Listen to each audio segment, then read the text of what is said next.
My brother got murdered at 18 years old and I drank my life away. What's up, guys? I'm Shah and this is my testimony. So growing up, I grew up in a household with 3 siblings and my mom.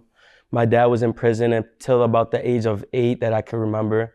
And I knew that just left me feeling empty, alone, and rejected. I had resentment towards him for a long time. And I just always wanted him. I remember sitting at the corner waiting for him. I remember times he would tell me he would pull up and he never ended up showing up. And that really kind of just made me just feel this way to go to other things in life. So I ended up getting into smoking at a young age. I started smoking at about 14, and alcohol was never a problem to get around in the house. It was always in the house. It was easy access to get to. So kind of started drinking at a young age too. And I remember around the same time I started watching porn, and I had an addiction to porn.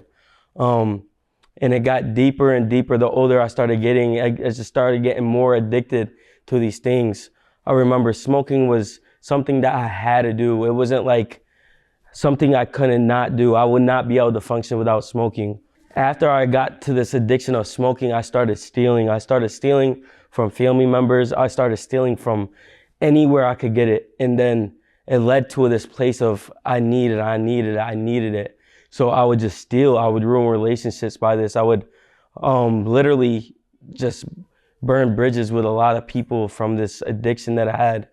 And it hurt me. I hated it, but it was something that I could not do. And I was just so used to doing it. So it became something like second nature that I started doing. This addiction, this rejection that I had, this wanting to have females, this feeling that I didn't have this love that I always wanted because of my father.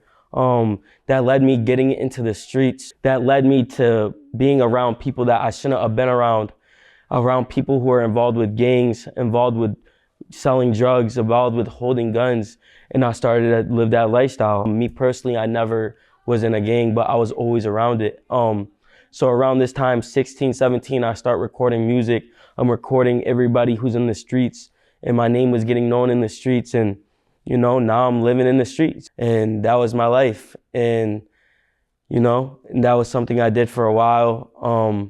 And I remember this moment that changed my life forever. My brother got killed at a party, and I remember getting the call that my brother got murdered, and it changed my life. I was depressed, I was angry, and all I remember was wanting revenge after the person who killed my brother.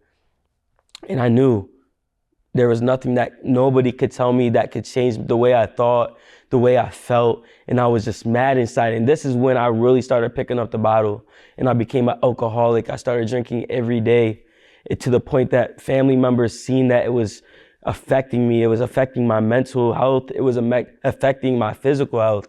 And it was to the point that I was angry all the time. I was always offended by every little thing, and it was taking away my life. I was drowning in alcohol.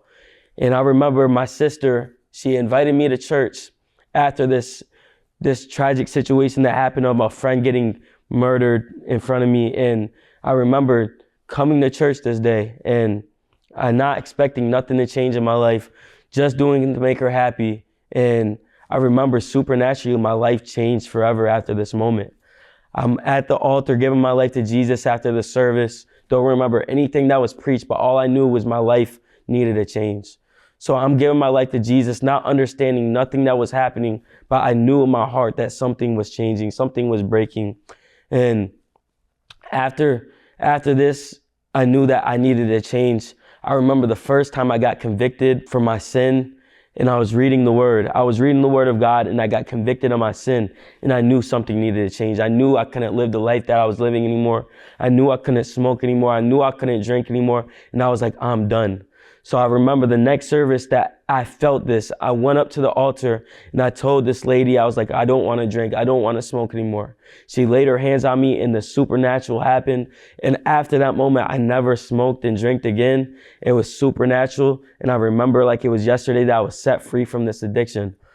After this, my life just started changing so quickly. I remember the first time I spoke in tongues, supernaturally in my car. I'm just speaking in tongues. I remember just starting to be on fire for God, just wanting to see people changed by the Spirit of God. I'm going in the parks, evangelizing in parks, seeing groups of kids giving their life to Jesus, 10 to 15 kids at one time giving their life to Jesus. Jesus is starting to use me to evangelize and doing street evangelism in the parks.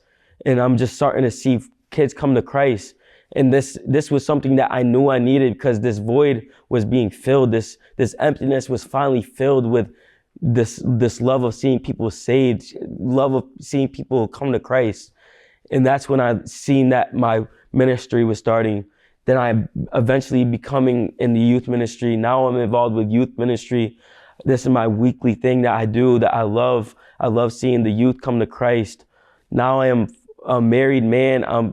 I'm married to a beautiful woman, and I have a son, 8-month-old son. He is beautiful. He's the love of my life, and it's just amazing what God did.